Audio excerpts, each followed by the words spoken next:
So some wild things kind of playing out. Here's a look at the peak winds. And again, nobody lives up on the summit. So, it's not like residents are dealing with 140-mile-per-hour winds, but we do have residents that are dealing with 80 and 90-mile-per-hour wind gusts. And that is causing damage. Reports of trees down. In fact, 2/3 of the Big Island are without power. But we're also getting reports of some very strong downsloping winds from Maui. They're picking up 80-plus-mile-per-hour wind gusts right now on the leeward side of Maui. Yeah, you're like, wait, what? Yeah. Is it right? And you think about that, those winds are compressing, they're racing down the mountainside. They actually increase. I mean, when you're talking about a downsloping wind, think about Santa Ana winds. Yeah. It's a good comparison for folks that are, if you're not familiar with Hawaii. Think about your kid going down a hill on a bike. Yeah. Exactly, right? You're going to get in some speed. It's just what happens, right? And having said that, the temperatures also go up. It heats, it compresses. Some of those winds are already reaching Maui. Most of Maui right now, especially, are feeling the tropical storm force winds. And on the backside of that, some of you are feeling hurricane force winds due to the downsloping winds. So you, even though you're quite a distance from where they're experiencing the hurricane force winds, which is just off the water, no one's there, but you're feeling some of those gusts on some of the leeward side. Now, having said that, we will watch to see what happens with this. This is still Category 1. It's pulling away from the Big Island.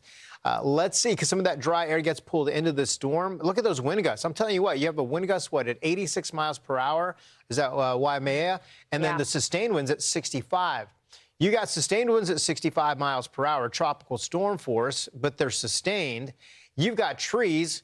You're going to see power outages. And as a result, the Big Island has 70% of the island now without power. That's tough, man.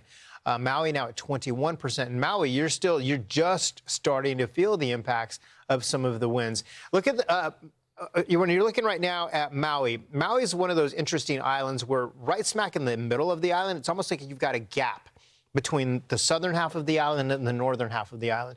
And the winds scream right through that gap, right there, right where Bitter highlighted those.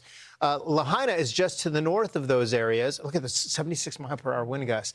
Lahaina is just to the north of where you see red. So you remember Lahaina, and they had those devastating wildfires. It's a very arid location due to those dry winds, but they're experiencing winds there and along the coast of 40 to 50 miles per hour. And air temperatures likely in the 80s. Yeah, for sure. About 85 or so is what I think I saw. Because, again, it's a downsloping compressional wind, so you're going to see that difference.